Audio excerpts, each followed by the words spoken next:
Vamos continuar falando sobre a Lei Magnitsky. Agora eu chamo o nosso colunista, o Fábio Serapião. Muito bom dia, Serapião. Caramba, hein? Que dia complicado para o ministro Alexandre de Moraes. Foi uma grande... não foi uma grande surpresa, porque já se esperava que ele entraria, que seria sancionado pela Lei Magnitsky, mas é que quando acontece é realmente impressionante. Porque antes dele, assim como a gente viu também o Tássio Lohan falando, pessoas ali ligadas a facções criminosas, a governos corruptos, a ditadores, né? E aí aparece Alexandre de Moraes, que com certeza mexeu bastante com ele, né? Ele demorou ali bastante tempo para falar, não falou, na verdade, né? Apareceu ali no jogo do Corinthians e do Palmeiras, mas deve falar amanhã na volta do recesso do judiciário às 10 da manhã, junto com os outros ministros ali. Os outros ministros saíram em defesa do ministro Alexandre de Moraes, né? Bom dia. Bom dia, Natália. Isso, né? Ontem foi um dia corrido, acho que não só para o ministro Alexandre, para o governo, para nós, jornalistas, né? E ontem a gente falou um pouco, eu acompanhando vocês ao vivo ontem, falando muito sobre as sanções, sobre tarifaço, e eu acho que tem uma coisa interessante que eu acho que vale lembrar sobre como que a gente veio parar aqui, né, nessa situação entre Trump e o ministro Alexandre de Moraes, né? Isso não é algo que começou hoje. Eu acompanho essas investigações, como eu cubro Polícia Federal, eu acompanho essas investigações conduzidas pelo ministro Alexandre de Moraes desde o início. E tem, eu acho que um recorte de tempo que é importante a gente contar para mostrar um pouco o histórico disso e como essa relação com o Trump e Moraes, ela já não é boa há muito tempo e tem um bastidor, alguns fatos muito interessantes ali.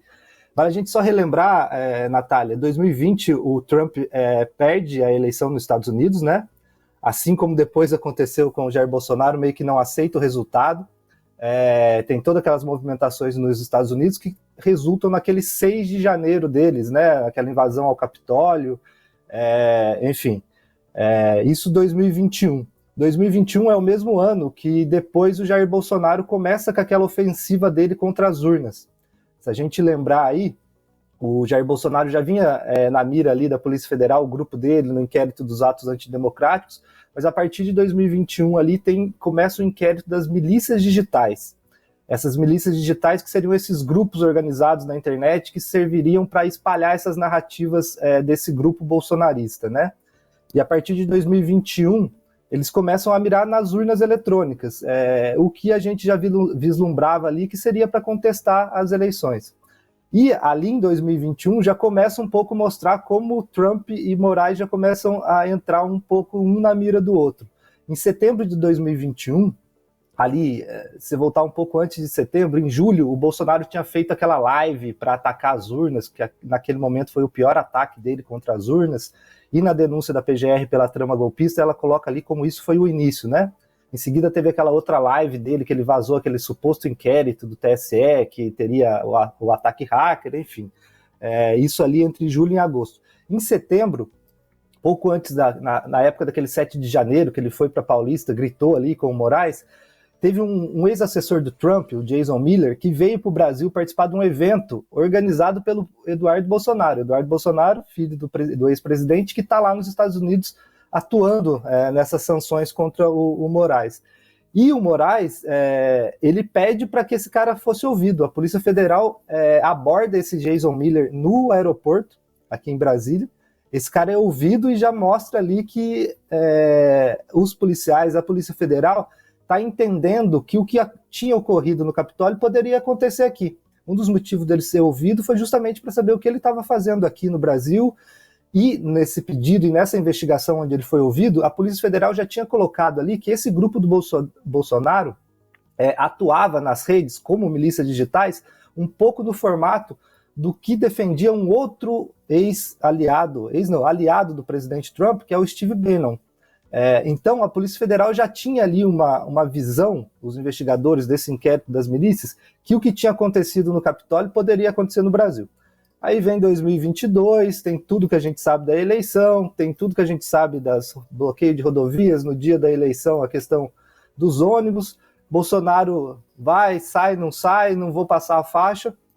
E vem o 8 de janeiro, né? tempos depois, com a investigação da trama golpista, a gente descobriu todo esse bastidor aí do que tinha nesse período que o Bolsonaro estava trancado ali no Alvorada, uma suposta tentativa de uma trama golpista ali, que a PGR denunciou e que o ministro Moraes é o relator.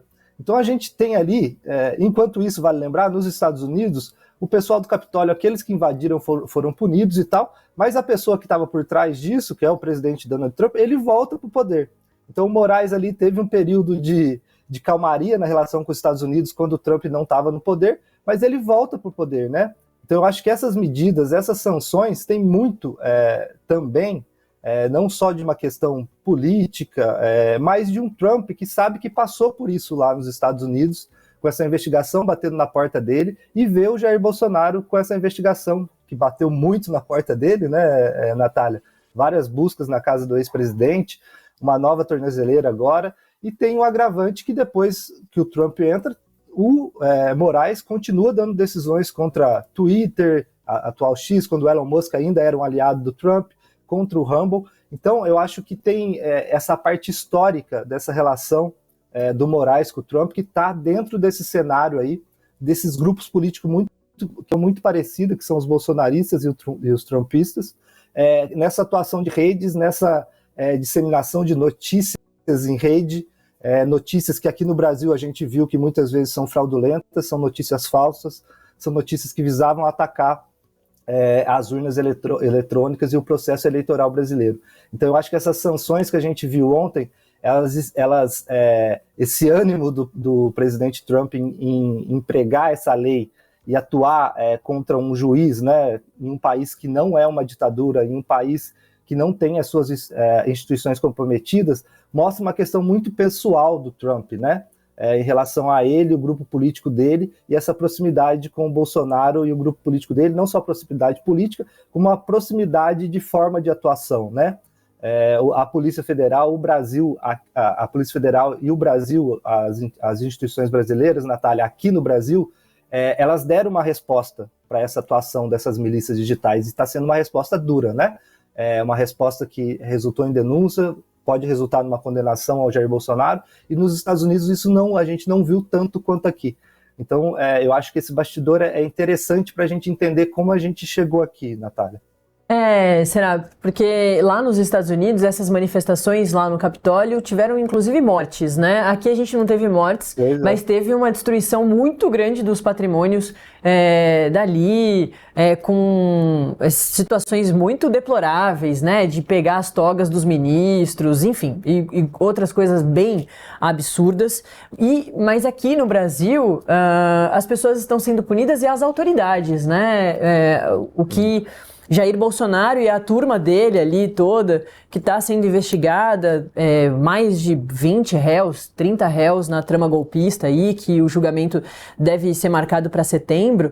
Então tem essa expectativa de punição dessas autoridades, né? Não só desses civis, que a gente já vem vendo, né, o Supremo dando as condenações, mas que pode vir aí a condenação de um ex-presidente da República por tentativa violenta ali do rompimento do Estado Democrático de Direito, alta patente do Exército, das Forças Armadas. Então aqui a situação pode ser diferente da que aconteceu lá nos Estados Unidos, porque assim como você bem pontuou, né, Trump não foi punido e ele voltou ao poder. E a gente está nesse momento, inclusive no Brasil, né? Se Jair Bolsonaro não for punido, a gente tem as eleições de 2026.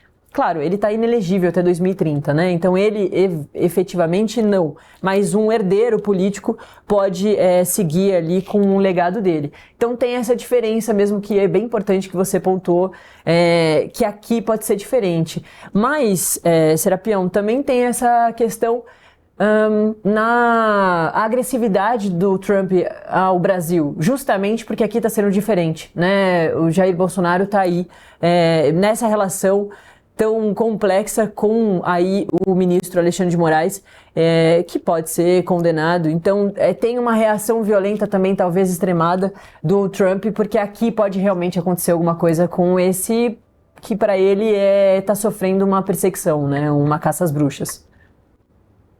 E é isso, eu acho que o que aconteceu no Brasil, que a diferença do Brasil e dos Estados Unidos é justamente isso. O Brasil puniu aqueles que quebraram, que invadiram, mas que, na visão dos investigadores, não são os que estavam por trás, não são os autores intelectuais disso. Mas também está punindo essas pessoas, né? E o que não aconteceu nos Estados Unidos. Então, e tudo isso, eu acho que se centraliza na figura do ministro Alexandre de Moraes, que foi o responsável por manter essas investigações, por manter elas em andamento, mesmo durante o governo Jair Bolsonaro. Tem uma diferença muito importante do ponto de vista da investigação criminal, Natália. Os Estados Unidos, eles atuaram depois que havia ocorrido o Capitólio. Não havia antes uma percepção de que aquele grupo político que estava no poder poderia fazer algo e não houve uma atuação preventiva. No Brasil, houve. No Brasil, isso já estava sendo investigado quando o Jair Bolsonaro ainda estava no poder. E até por isso, a Polícia Federal conseguiu angariar muito mais provas do que estava ocorrendo.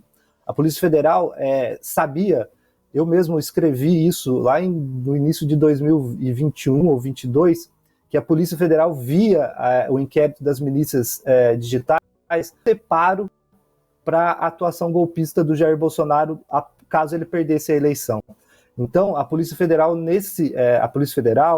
o ministro Alexandre de Moraes, nesse sentido, eles atuaram de uma forma preventiva, e quando isso aconteceu, ou quando sinalizaram que poderiam fazer isso, que atuar de uma forma mais ostensiva, né, o grupo de bolsonaristas, após a perda nas eleições de 2022, a Polícia Federal já tinha investigação em andamento, já tinham muitos casos em andamento, houve uma coleta de prova muito grande em relação a isso.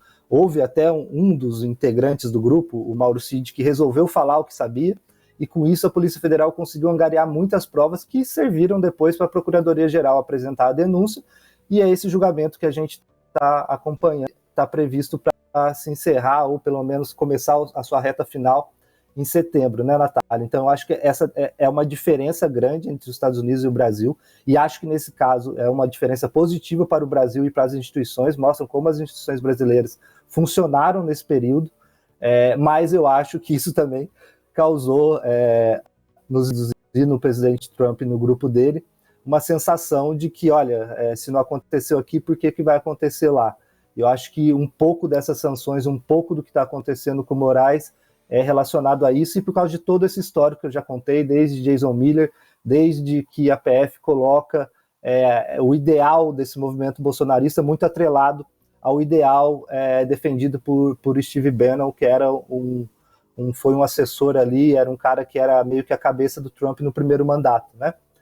Então eu acho que tem muito disso, eu acho que a gente precisa entender o contexto que está isso, para fugir um pouco dessa polarização, entender o que está por trás de tudo isso. E isso, obviamente, entendendo também que você pode criticar uma decisão aqui, outra ali do Moraes, isso é normal, e é um processo enorme, e é normal que ali dentro você cometa um ou outro erro. Mas eu acho que, do ponto de vista institucional, o Brasil respondeu muito bem nesse período, tanto a Polícia Federal quanto a Justiça, em relação a isso que aconteceu. Isso, obviamente, fora das questões políticas, né? Infelizmente, eu tento evitar sempre essa polarização. Eu cubro Polícia Federal, então eu foco muito nas investigações. Do ponto de vista das investigações, o que eu digo é isso: o Brasil já vinha investigando isso, já tinha um processo muito amadurecido de como investigar isso, já entendia que essa atuação do grupo bolsonarista se dava parecido com o dos trumpistas, nesse modelo de milícias digitais, que é o nome que deram, né? Que é essa atuação nas redes de uma forma descentralizada, espalhando determinados assuntos numa narrativa que é de interesse do grupo político que está espalhando. Então eu acho que, mais uma vez, o que aconteceu ontem não é algo que nasceu do nada, é uma consequência do que vem acontecendo, do que vem sendo realizado no Brasil no âmbito das investigações criminais, pelo menos desde no final de 2020, 2021, quando é encerrado aquele inquérito dos atos antidemocráticos e é aberto esse novo inquérito das milícias digitais, que é ali que muda um pouco a cabeça da Polícia Federal, e ela percebe a forma como esse pessoal, como os bolsonaristas atuavam. Serapião, vou te segurar só mais um pouquinho, porque a gente vai conversar, queria que você conversasse junto comigo aqui com um advogado especialista em direito migratório e membro da Associação Americana de Advogados de Imigração, o Vinícius Bicalho, que está aqui plugado com a gente, vai participar também dessa conversa. Vinícius, obrigada, viu, pela presença, bom dia. Tá certo o ministro Alexandre de Moraes ser comparado ou ser colocado nessa lista junto com ditadores, com pessoas ligadas a facções criminosas, que é essa grande lista de mais de 650 nomes da Lei Magnitsky? Natália, bom dia. É um prazer estar aqui com vocês. O que eu vejo de forma clara é que o tratamento que é dado para a liberdade de expressão aqui nos Estados Unidos é muito diferente do tratamento que é dado no Brasil. Aqui nos Estados Unidos, a liberdade de expressão é algo absoluto, algo sagrado. E quando há uma violação à liberdade de expressão, entende-se que há uma violação aos direitos humanos. Na visão do direito, quando um operador do direito, um juiz, ele ultrapassa os seus limites, ele está causando um grande perigo para a sociedade, porque o judiciário é o poder onde a sociedade tem o último recurso para garantir a validação dos seus direitos. Então, por essa razão, dentro da visão do governo americano, o ministro Alexandre de Moraes ele vem afrontando a liberdade de expressão e também o devido processo legal. O governo americano entende como pertinente equiparar o Alexandre de Moraes a alguém que está violando os direitos humanos e, portanto, está presente nessa lista. Serapião. Sim, eu entendo que o pensamento do governo americano é esse, Natália, e a lei foi feita... Ontem o procurador Vladimir Aras contou um pouco aqui sobre o histórico dela, né, como ela foi criada em questões de corrupção, de direitos humanos. Acho que essa interpretação, há uma diferença, é claro isso, da interpretação sobre a liberdade de expressão nos Estados Unidos e no Brasil, isso é claro, mas eu acho que aqui no Brasil tem se misturado muito a interpretação do que é a liberdade de expressão e quando ela transborda para uma prática criminosa, né? Eu acho que é esse o ponto que tem sido de debate aqui nos processos do ministro Alexandre de Moraes. E eu acho que com acertos e com erros, o ministro, o Supremo, tem conseguido levar esse tema de uma forma, até um momento, um pouco mais... na forma de proteger as instituições, né? Como eu disse, eu acho que há críticas ao ministro Alexandre, algumas ações, eu mesmo escrevi já algumas matérias, muitas matérias sobre esses pontos que eu acho que dentro desses processos não foram tocados da forma mais adequada, mas no ponto de vista geral, eu acho que está mais para positiva a atuação no sentido de ter conseguido punir essas pessoas que atuaram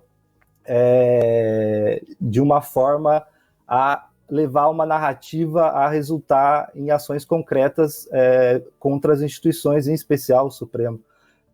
Eu acho que esse debate é um debate válido de como é vista a liberdade de expressão aqui e ali, mas eu não sei se uma decisão de incluir um ministro do Supremo de um país democrático em uma lei que mira ditadores, terroristas, é o melhor caminho. E acho que o debate sobre como a justiça brasileira atua tem que ser feito internamente, né? Eu acho que é um debate sobre soberania nacional e sobre como o país vê a sua justiça. Um outro país, se valer de suas leis, do seu arcabouço jurídico, para tentar imiscuir nas questões jurídicas, políticas de outro, a não ser num caso de uma ditadura, de um outro país que está patrocinando uma guerra, patrocinando um genocídio, enfim. Eu acho que esse é um caminho não muito convencional. E acho que o Brasil e o ministro Moraes, como estou sempre dizendo, ponderando, com seus erros e acertos, se tem erros e acertos, eu acho que o ambiente para se debater isso é o ambiente interno do Brasil e com as leis brasileiras. Essa é uma posição minha e acho muito que essa questão da sanção tem menos a ver com a interpretação de liberdade de expressão e mais a ver com esse histórico da relação dos dois grupos políticos, do presidente Trump e do ex-presidente Jair Bolsonaro, e da proximidade de como eles atuam, como eles atuaram e que resultou no Capitólio, e como eles ainda atuam hoje nos Estados Unidos, e como os bolsonaristas atuaram, que resultou no 8 de janeiro, e como atuam até hoje.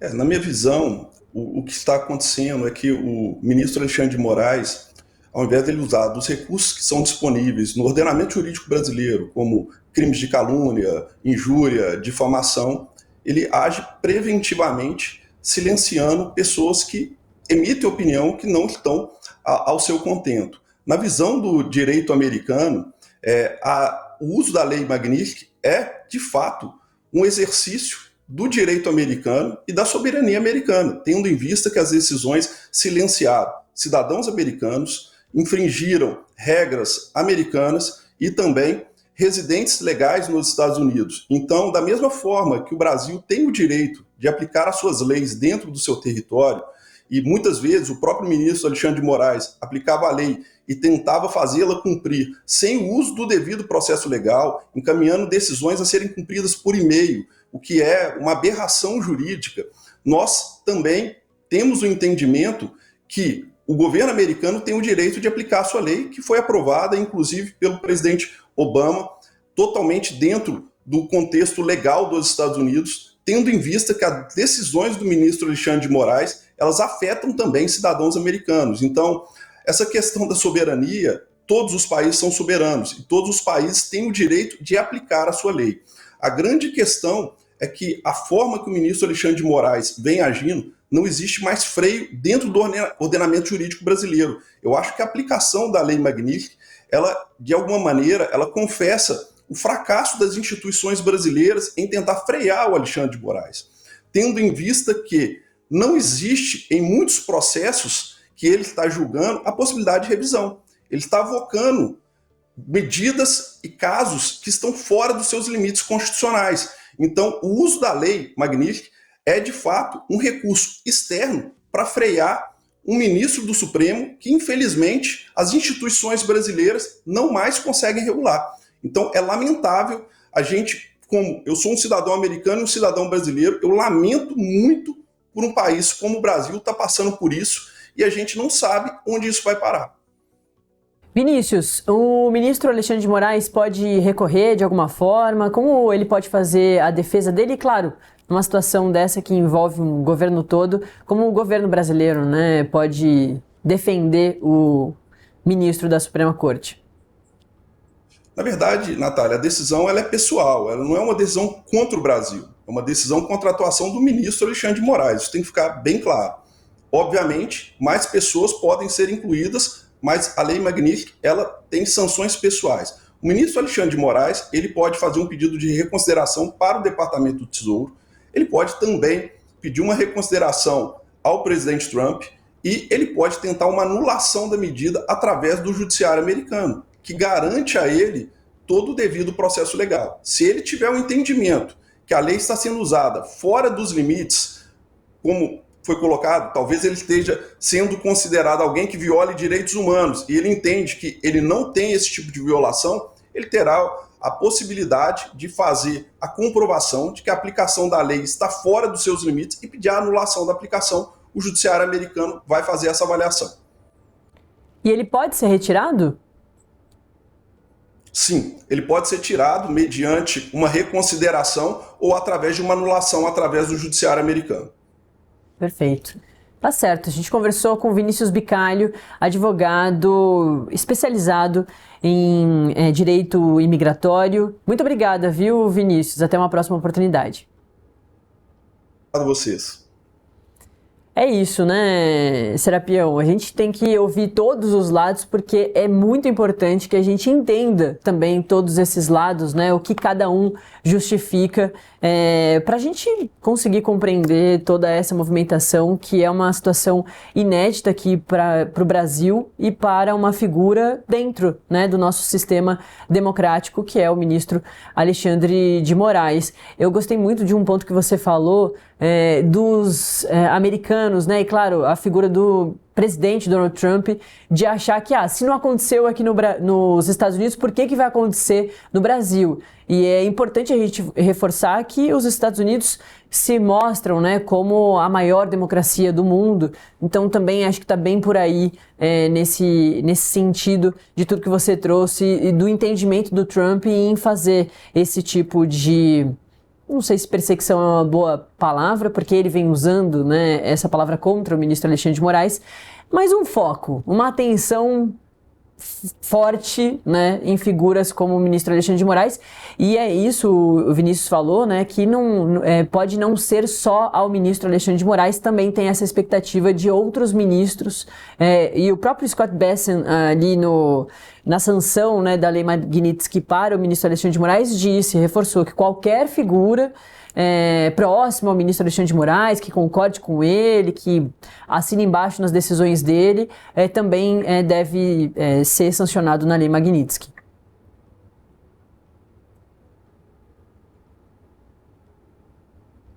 Pouco o debate, até no caso dos processos do ministro Alexandre de Moraes, né? A gente fica naqueles que são a favor, naqueles que são contra, mas dos dois lados, sem uma análise mais profunda do que foi, sem entender que grandes casos criminais, como todos os grandes casos criminais que esse país já teve, e a gente teve vários, você vai sempre ter um erro, um excesso, alguma coisa. Eu acho que isso tem que servir para se fazer o debate, em se fazer no debate, apontar soluções, mas como eu disse, eu acho que isso tem que ser feito de uma forma interna e longe das paixões políticas, né? Eu acho que a gente tem que evitar essa contaminação, seja ao debater, seja ao julgar, seja ao atuar nas redes sociais, enfim.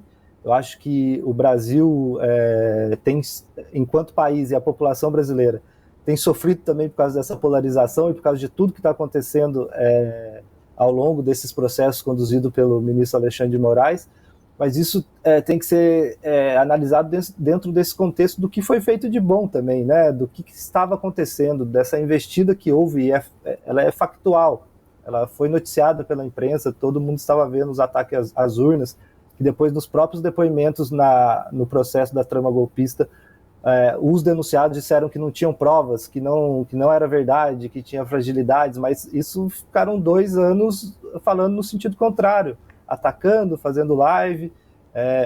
Então, eu acho que é importante que essa análise seja feita de uma forma mais serena, né? Eu acho que o Brasil, como um todo, precisa de um pouco mais de serenidade para analisar tudo isso, encontrar os seus caminhos, encontrar os seus consensos, e encontrar uma forma de sair disso. A gente já está há um bom tempo nessa briga, né?